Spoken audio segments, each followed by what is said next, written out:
I wanted to talk on some of the young QBs we have right now in the game combined with their development. Bryce Young with a win, A. Richardson back into the mix. Caleb Williams and the coaching staff looking like they're not meshing. What can we say about the current aspect of right place, right time when it comes to these young QBs and their overall development? I think I remember Chi Chi saying this the last time we recorded, just kind of the combination of the pressure of a head coach needing to get something going now. Obviously, they just got hired there, so they're expected to have this miraculous turnaround in a matter of 3 years, 4 years, which simply put isn't normal. We're seeing it in Washington right now, but we have our biggest test of the year tonight. All things who knows what could happen after tonight. We see CJ Stroud, phenomenal rookie year, but things aren't looking so good right now. I think it kind of alludes to we got to give these kids time and we got to you can't pick who you're getting drafted to, but a lot of it has to speak on who you're getting combined with as a young quarterback and how you mature into the league. Um, Peter, you used to play QB. Development's important. What can For you sure. say on like this just this conversation in general and Anthony Richardson after the Colts lose three straight games with Flacco, they figured they might as well just we gotta switch something up, like Right. that type of conversation. What can you speak on I, this? I actually have a lot of thoughts on this topic. Specifically with Anthony Richardson, I know, like, I've seen the athleticism. We know he's like a running back type body, like very athletic. But I mean, if you look at him in college, he doesn't really have the tape that matches up to an NFL quarterback. And then look at someone like Bryce Young, he has the pedigree from college. Like, he can get it done. He just doesn't really have the supporting cast there in Carolina. And then as far as like development goes, like, yeah, like these guys, like, it takes time to adjust to that NFL game. But then you look at a team like the Commanders with Jaden Daniels, or even Bo Nix with the Broncos, and I know the Broncos don't have the record to show for it, but they kind like their head coaches put them in a situation where it's like, go out and let it fly, like, make the mistakes. Now Jaden's not making the mistakes that Bo Nix is, but like, if you look at Bo Nix, he looks confident. He looks like he's going to go out there and play to his ability. So it all depends. Like, you look at Bryce Young, he doesn't have the cast. Like I said, like, I think he can do it, but and we've seen it the last 2 weeks. I have a little bit of concern about CJ Stroud. I just think that maybe he played so well last year that the development kind of halted because he thinks, maybe not him personally, but he's looked at like a top performer in this league, and maybe he's just not ready for that yet. I hear you. But I'm not too worried about him. I think he will figure it out. If not this year, probably next year. hmm hmm Some very great points right there. Taji, add on to that. Specifically with the Bears conversation. Your boy C. Williams, I also respect him as well, but I saw the game last week. There were some conversations on the sideline that just weren't looking good, and his Yeah. facial expressions were just no bueno. And it started a tide. They fired their offensive coordinator because Matt Eberflus, I feel like it comes to this conversation where you're kind of desperate and you got to do something to show that, simply put, it's not my fault. As the head coach, it's not my fault. Let's see, it's got to be something else. Let's see what it is. Speak on that for me, Taj. Like, what do you think is going on in Chicago and just this whole Um, I conversation think in itself? I think like PJ said, you see Bo Nix play, you see Jane Daniels play, and they look comfortable. Their offense is centered around them to get the ball out of their hands quick, to get them acclimated into the game fast, to make it easier throws, not as many concepts. Seems like Caleb is getting thrown out there and they want him to just go back and be Superman, but then also throw the ball on time. You got to get them comfortable. You got to get them acclimated. Clearly, him and the last coach, they wasn't on the same page. I've never for one seen that kid look that bad. He doesn't throw interceptions. He throws touchdowns and he airs that thing out. He runs, he gets around. I mean, he just makes plays.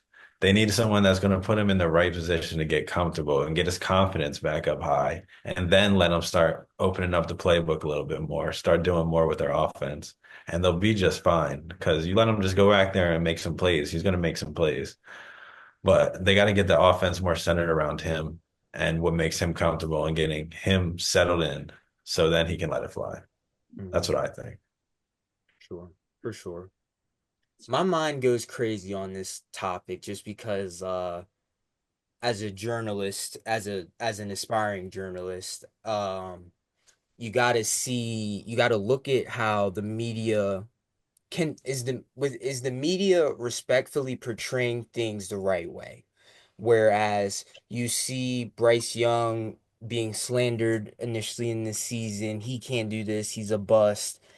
Put in Andy Dalton, he wins a couple games, then he starts to come back down to earth, and now Bryce Young's the hero on media. You know what I'm saying? And then obviously we see a situation with Anthony Richardson, and the soundbite is the grab. That's the money making thing. There's just something you don't say in that situation, even coming as from a journalist. That's what we want, someone to say something like that for us, but that's just not what you're supposed to say. But I when I think about this, I think about, is there a conversation to be made where will we start seeing some of these quarterbacks maybe getting benched early in the season if they're going to get drafted high? And then also at the same time, with the NIL and NCAA, are these quarterbacks, are they going to stay an extra 2 years just because they're going to get paid millions to stay, which helps with their development? You know, Anthony Richardson barely played college football. And I think that maybe that might help, you know, because but that's a whole other conversation because, you know, like once you're starting to get the chicken, you're trying to get to the NFL for the chicken. So who knows what that might mess up the drive. That's a whole conversation in itself. But Yeah. I also wanted to say they move on from the quarterbacks too fast. They put too much on their shoulders. If you right. look at the quarterbacks from our generation, you got Drew Brees, you got Tom Brady, you got Peyton Manning, you got Aaron Rodgers, some of the greatest of all time. In their first year of their career, most of them weren't on the field.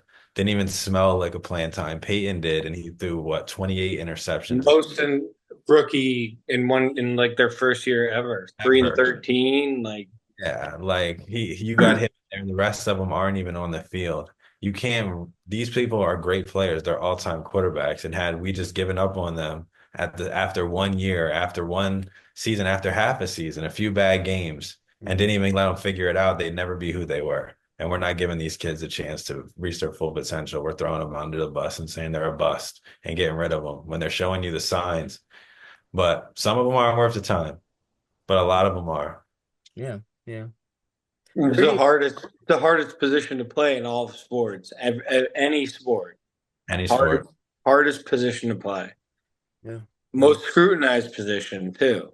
So it's kind of the territory, you know? Comes with the For territory for sure. sure. For sure.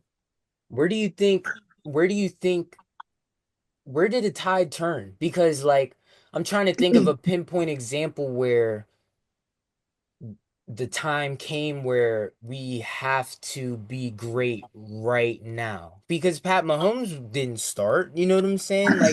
Like where did it change where it's like we have got to figure it out fast and it's not about the development because I could be overthinking it, but I'm just trying to think of an example as to where it's You like when we were young, you never saw a first round quarterback, like unless the team was like in dire straits, start right out of the gate. Unless it was for injury for the starting quarterback. I don't know when it turned, like maybe around when Lamar came into the league, but I mean I can't pinpoint an actual time. Mhm. Because like you said, Pat didn't start. I mean, he who was behind Alex Smith? Yeah. Yeah. I don't And they Yeah, know. were no, having success at the time too, when Alex Smith was there for a little while. they It was usually like, more get the Drake May treatment where their starter isn't performing that great and they'll throw them in or they'll just sit them for the whole year and then let Right. them get ready for year two after they're all settled in. Yeah, and speaking of Drake May, I don't mind where he's at. I think they have a pretty poor supporting cast for him, and I think he's doing okay with what he has. I agree. Absolutely. I agree with that for sure.